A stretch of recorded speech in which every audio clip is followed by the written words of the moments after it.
Astăzi vreau să vă prezint acest gel de curățare, se numește de fapt săpun de curățare de la Clinique pentru față.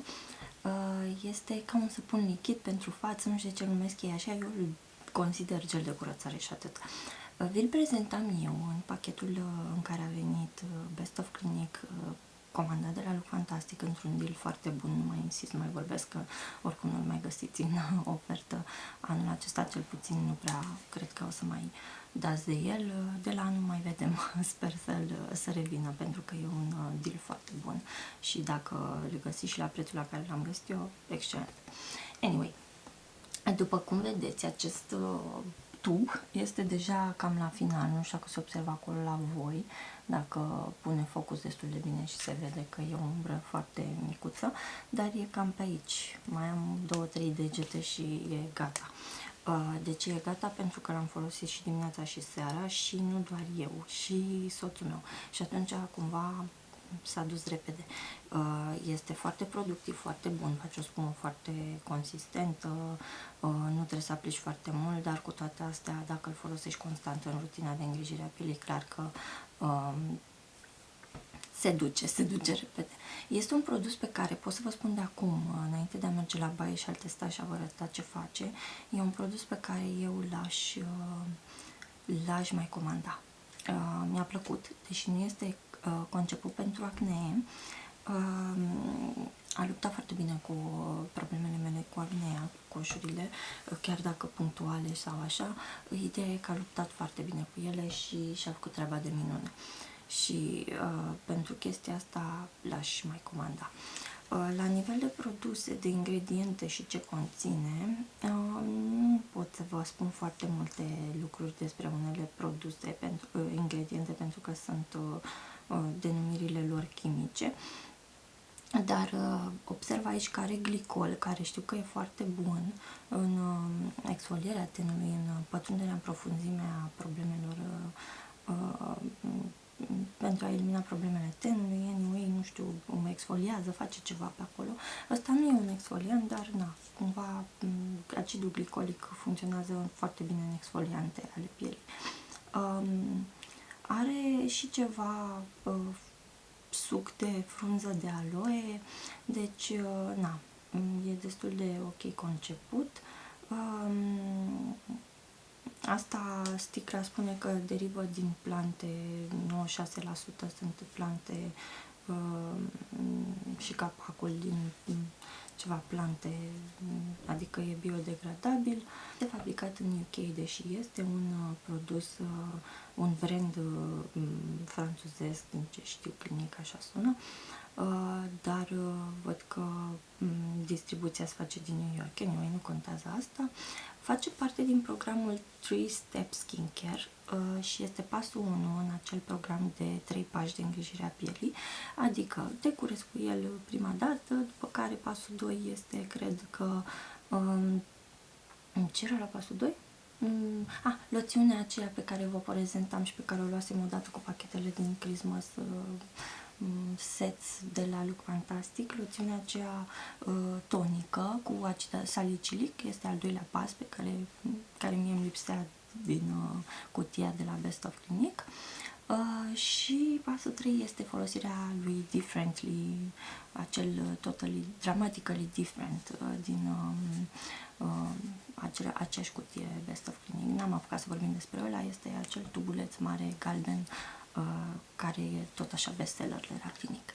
Anyway, ăsta e pasul 1, practic curățarea și e o curățare generală, deci nu este doar concepută pentru tenul acneic.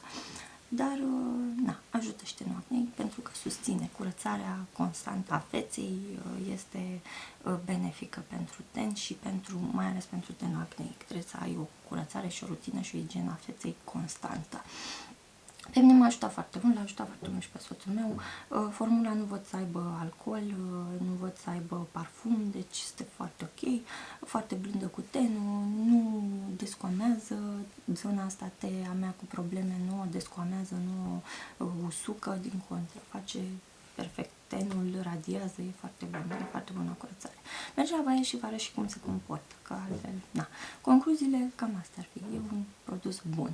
Deci n-are sens să mai insistăm, n-are sens să vă mai povestesc despre el. Dacă puneți mâna pe el, luați-l că merită. Nu știu cum se comportă cel pentru acne, conceput special pentru acne, dar cred că dacă ăsta face față cu brio cam la orice tip de ten, că e pentru cam, nu, e pentru, scrie deja, acum văd, e pentru ten uscat cu tendință acneică.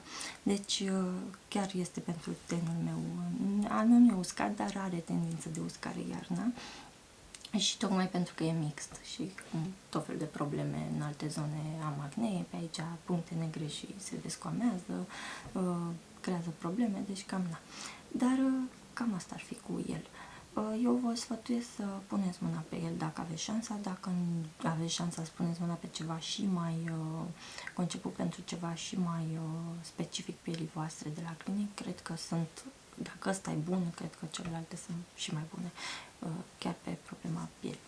Îmi place foarte mult cum e, se deschide aici, îmi place că e sustenabil, adică tot susține și acest brand cumva Natura. Se deschide așa, na. Bun, testăm și clinic acest All About Clean, săpun facial blând, scrie pe el, și spune că este pentru pielea uscată spre mixtă. Exact cum o am eu. Mă rog, nu e foarte uscată, dar veți vedea că ce îmi place e că după spălarea cu el îmi lasă tenul hidratat, deci nu-l usucă, cum se întâmplă de obicei cu produsele de curățare a feței pentru piele cu tendință acneică, care au tendința de a usca coșurile și na, din asta practic fac rău și celorlalte zone ale pielii, care nu au nevoie neapărat de uscare. Bun, am câteva coșuri, vreau să vă spun că lasă pielea, cum spuneam, hidratată, se vede că este și pentru zona asta T, care de obicei se exfoliază și se usucă mai repede, și o ține sub control. Mai am foarte puțin din el, cu greu m-am ținut să nu-l folosesc pe tot și să-l termin pentru ca să pot să-l testez, dar na, hai să-l testăm, să vedem ce cu el, că după aia nu știu când mai apucăm. Ar trebui să-l mai iau încă o dată, adică l-aș recumpăra, pentru că mi-a plăcut foarte mult cum s-a comportat pielea cu el și cum a ținut sub control acnea și chiar și pe asta temporară. O să folosesc cu Foreo, pentru că Foreo Luna Mini, pentru că, na, cum spuneam, e cumva a intrat în rutina mea de îngrijire a pielii. Vedeți, mai am foarte puțin, deci iese foarte puțin de aici, așa că va trebui să insist cumva, pentru că da, l-am folosit, chiar dacă e productiv, e un produs super productiv, s-a cam dus, adică chiar dacă ține și rezistă mult și nu e nevoie să insisti să pui foarte mult, este un gel incolor. Nu știu dacă se vede acolo, deja a trebuit să desfac capăcelul acesta ca să pot să aplic, pentru că nu mai am, chiar nu mai am. M-am spus, cu greu m-am abținut să-l mai țin ca să pot să vă prezint și vouă cum se manifestă. L-am pus pe această perie de la Foreo, ca să facă spumă mai multă. Nu este nevoie să aplic foarte mult, pentru că el își face treaba, adică e spornic, cum spuneam, chiar o să mă desfac. Am pornit Foreo și spumez. Ia uitați. Deci, cum spuneam, n-am aplicat foarte mult, pentru că el deja spumează, deja își face treaba.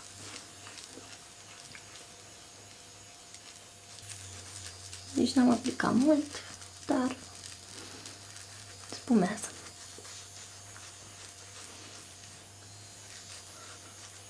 Cred că câteva picături am aplicat și uitați cât de productiv și spornic e. Asta îmi place foarte mult la el, și deși e un lichid facial și în mod normal ne-am ferit de astfel de produse, lichid facial, am zis săpun facial, m-aș feri să mă spăl cu un săpun pe față, fie el și sub formă de cleanser și lichid și să se nască așa, pentru că, na, în mod normal,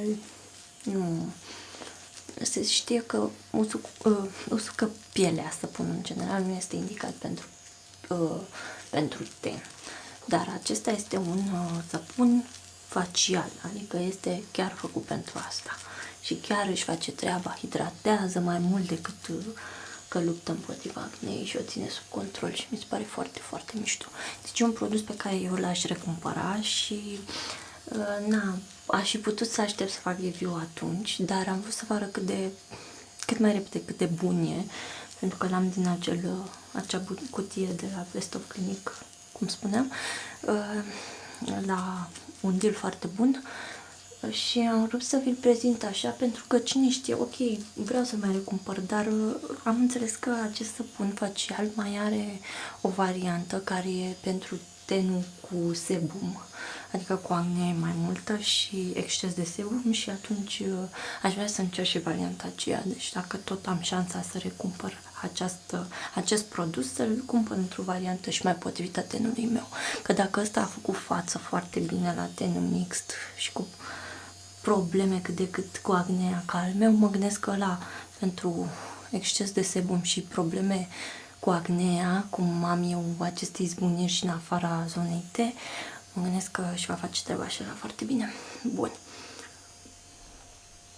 Scăltesc.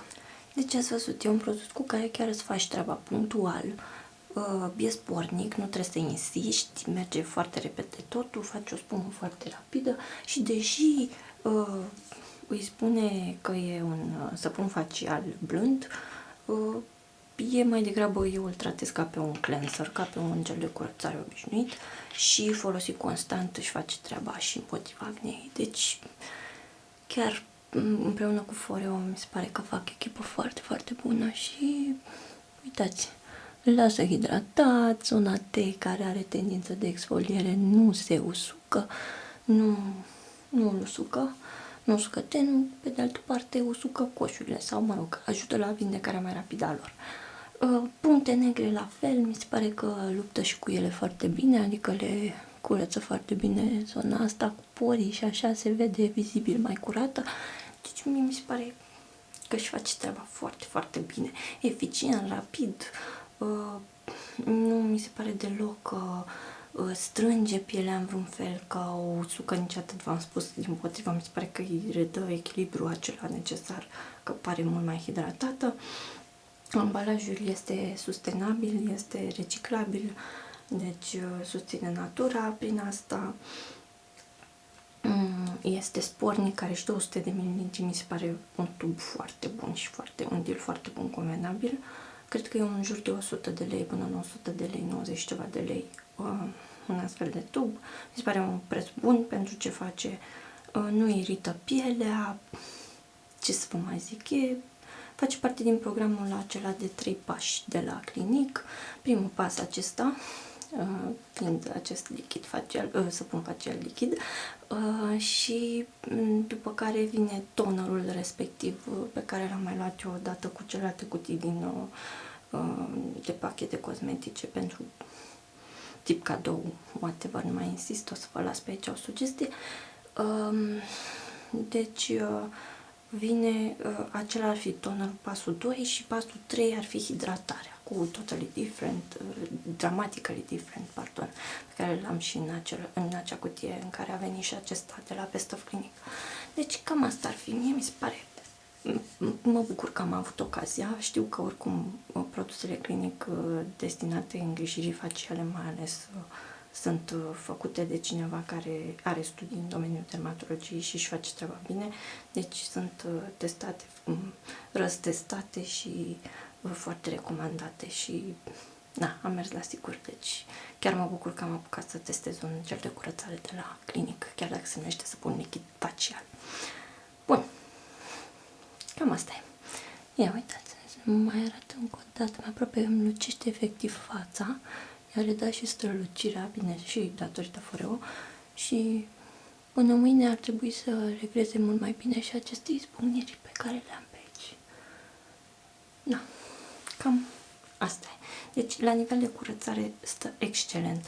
Mai mult de atât nu vă aștepta să facă. Curăță într-adevăr porii foarte bine, elimină punctele negre, luptă împotriva acnei ocazionale, dar nu vă așteptați să facă minuni. Hidratează, menține echilibrul pielii, o menține hidratată, chiar și în zona cu probleme, probleme de exfoliere și de piele moartă, care este mai vizibil pe aici, ca și cum ar fi deshidratată pielea. Deci, cumva, overall face treaba foarte bună pentru zona de curățare, partea de curățare a pielii.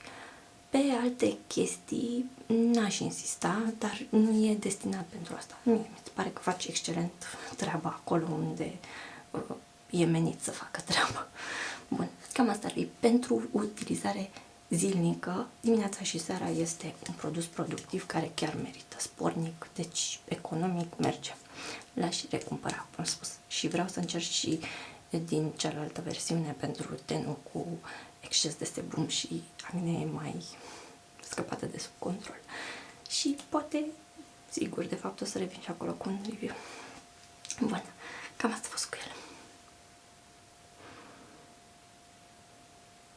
Cam asta ar fi despre Clinic. Mă bucur că am avut ocazia să-l testez, mă bucur că am avut ocazia să-l cunosc în acel Best of Clinic Packaging, acea gentuță de cosmetice de la Clinic, și dacă aveți șansa, eu vă recomand să puneți mâna pe el și să-l încercați și voi, pentru că merită. Cam asta ar fi. Până data viitoare!